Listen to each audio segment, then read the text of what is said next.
Hi everyone. So this is lesson 3.3 where we will be proving lines are parallel. A lot of the theorems that we're going to prove in this lesson here are the converse of the theorems that we proved in 3.2. Remember, the converse is where we flip the hypothesis and the conclusion. The conclusion becomes the hypothesis and the hypothesis becomes the conclusion. And I hope you all remember this postulate right here, the corresponding angles postulate. We use that to help us write some of the proofs in 3.2. In 3.3,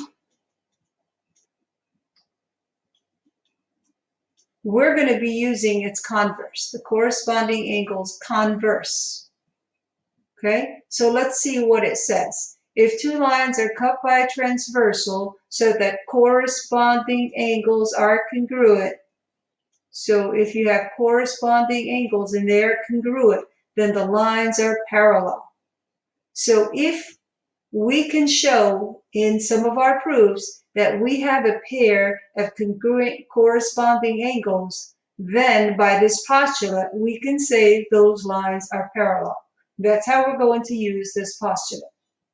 Okay, we're going to try to find ways to come up and show that we have two congruent corresponding angles so that we can state by this postulate those lines are parallel. Okay, let's go to our first proof. In 3.2, this is what we proved. We proved the alternate interior angles theorem. We were given that the lines are parallel, and we were supposed to prove these angles are congruent, angle 4 and 5. Well, this is the converse. Okay, we're given that angle 4 and 5 are congruent. And we're proving the lines are parallel. Let's do that.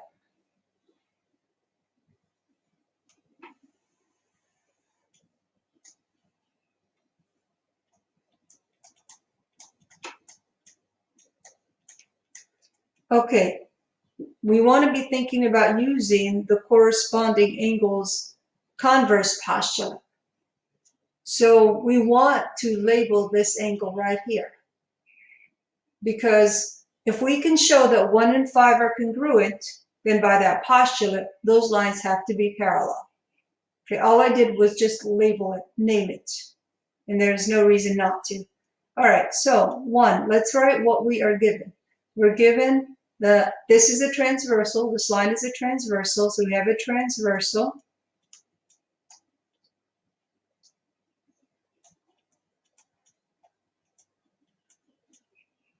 And we are given that angle 4 is congruent to angle 5. That's given.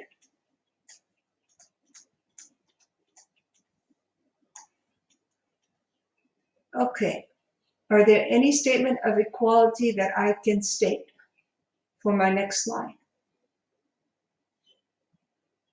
We can't say angles 1 and 5 are corresponding. Okay, we'll have to show that. But we can say that angle 1 and 4 are congruent because they are vertical angles. Angle 1 is congruent to angle 4. Vertical angles theorem.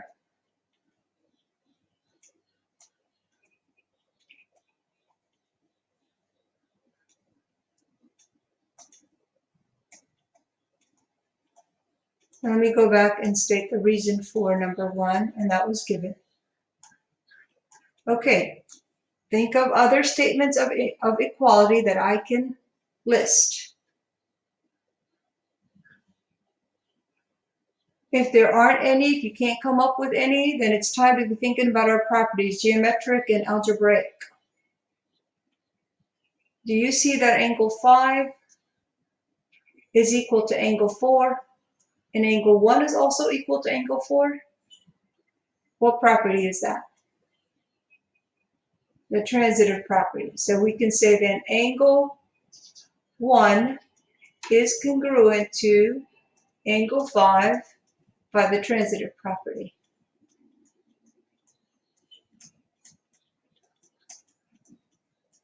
Property of angle congruence.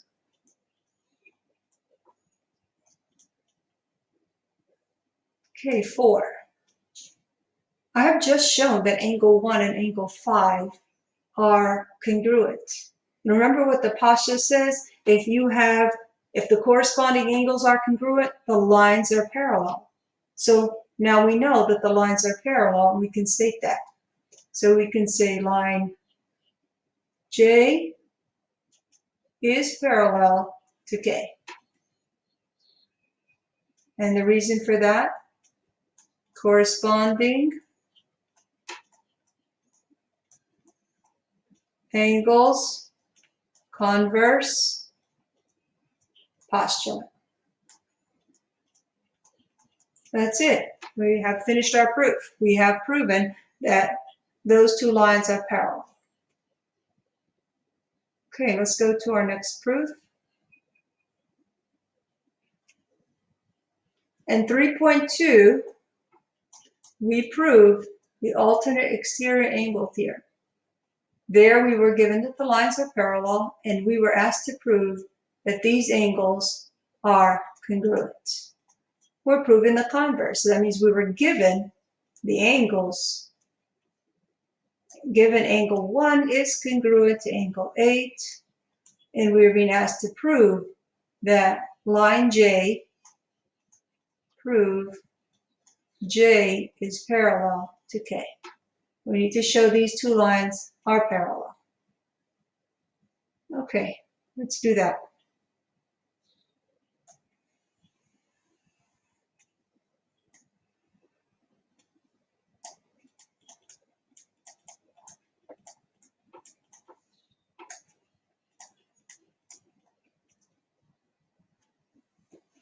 Okay, think about the postulate again and how you could use the corresponding angles converse postulate.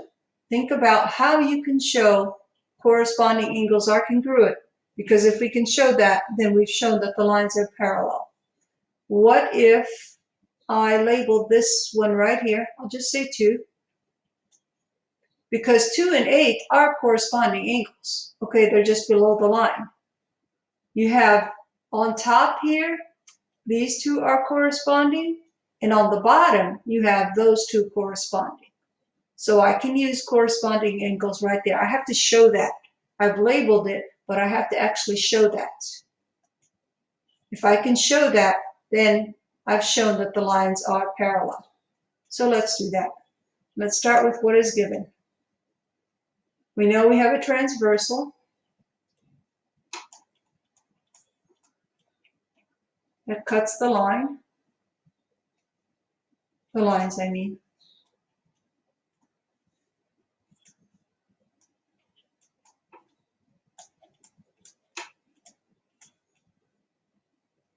And that forms, and as a result, these angles are formed. So we have angle 1 is congruent to angle 8. And that's given.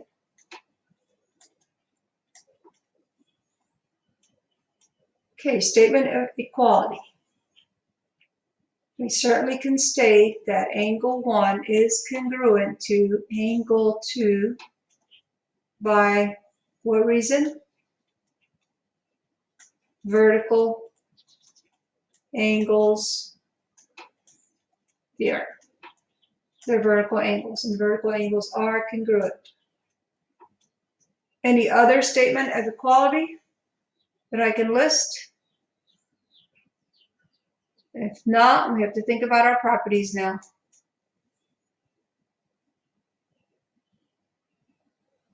Do you see that angle 1 equals angle 8 and angle 1 equals angle 2?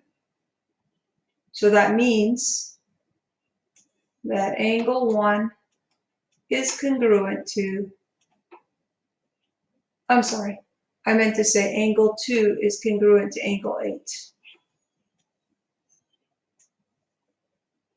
angle 2 is congruent to angle 8 by the transitive property.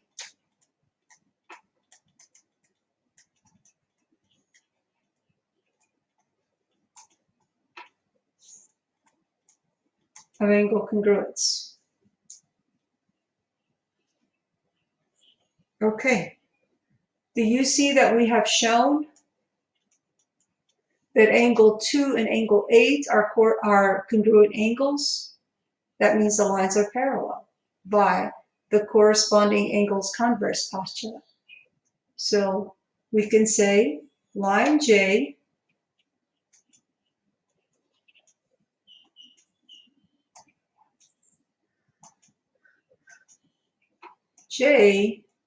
is parallel to K by the corresponding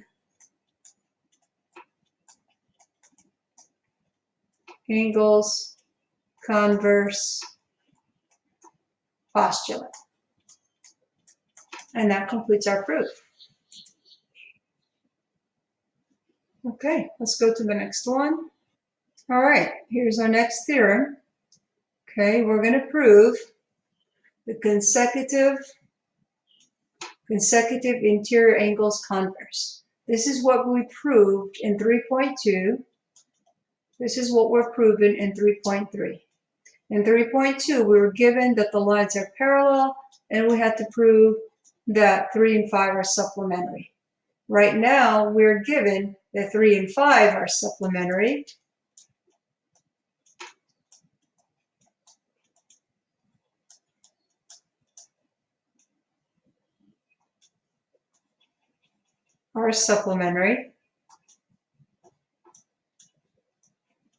Angles, and we have to prove that line J is parallel to line K.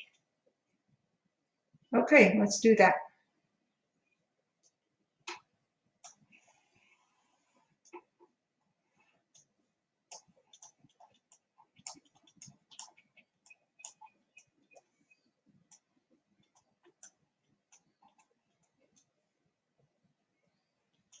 All right, let's state what is given. So we know we have a transversal that forms these special pairs of angles. So we must state that. And we know that angle 3 and angle 5 are supplementary angles. And that's all given.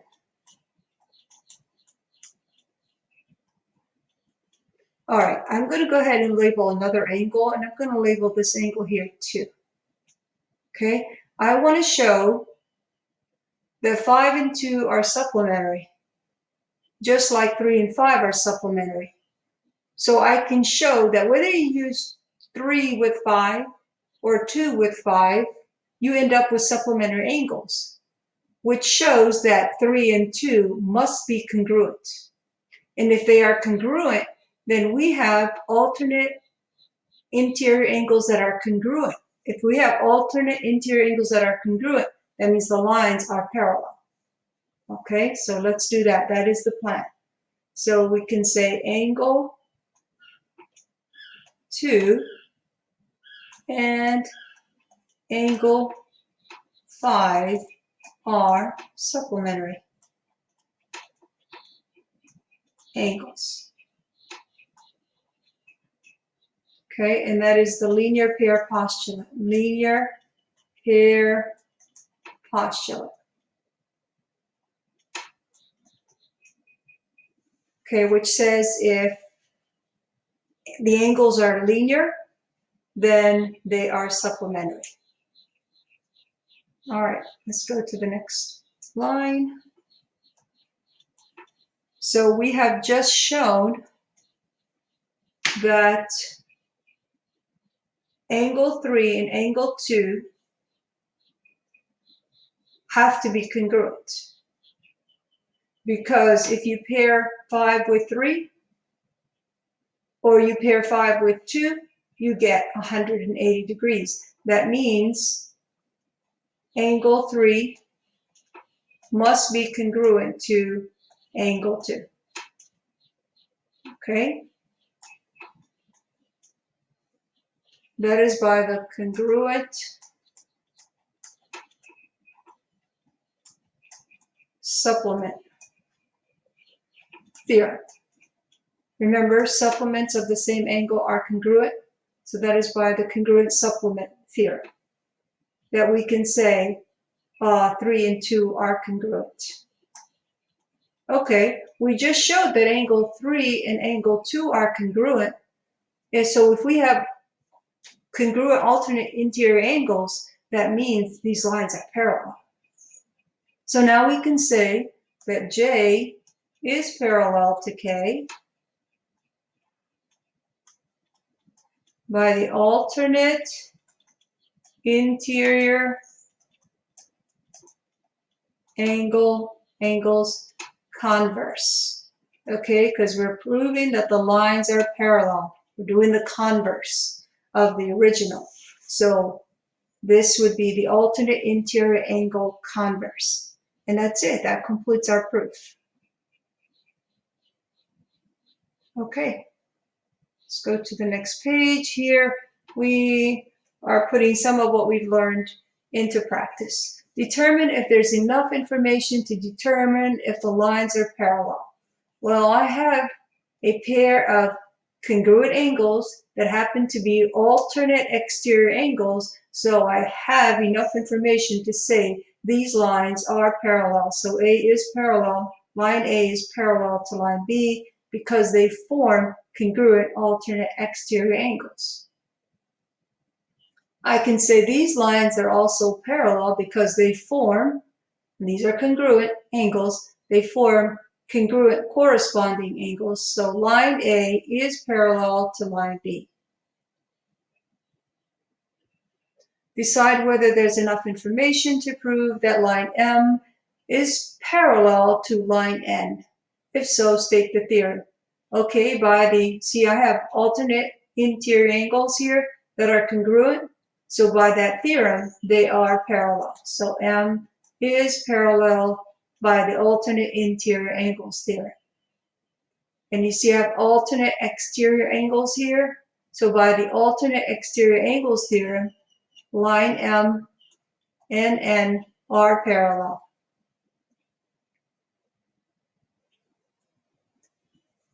I don't have a special pair here at all. So I can't show, I don't have enough information to say those lines are parallel. I do have corresponding angles here. So that's enough to show that M is parallel to N. I have a pair of vertical angles, but that is not enough. We need to be looking for alternate interior, alternate exterior, or corresponding angles to establish that two lines are parallel, and we don't have that, so no for this one. We do have alternate exterior angles, so we have enough information to establish that M is parallel to N.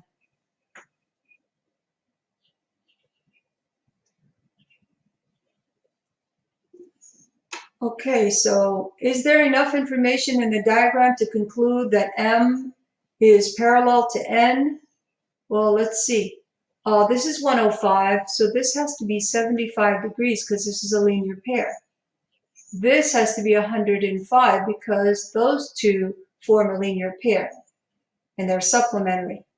Okay, so I have 75 here, and I have 75 here. So I have two corresponding angles on top, and I have two corresponding angles on the bottom. So yes, I have enough information to say that line M is parallel to line N.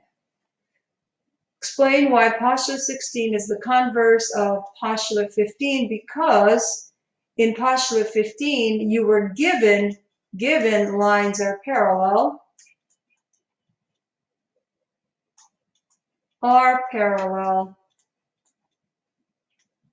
and you had to prove the angles are congruent.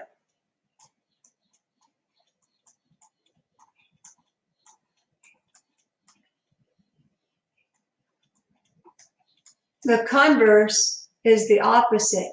Given the angles are congruent, you had to prove the lines are parallel.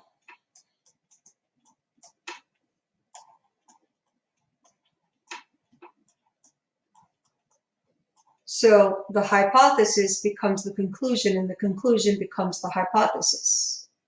All right, let's look at the next one. Find the value of x that makes line M parallel to n. So if these two lines are parallel, we must have congruent angles here. If they're congruent, their numerical value must be the same. So if they must be the same, we can set them equal to each other. They have to be equal. We can solve for x.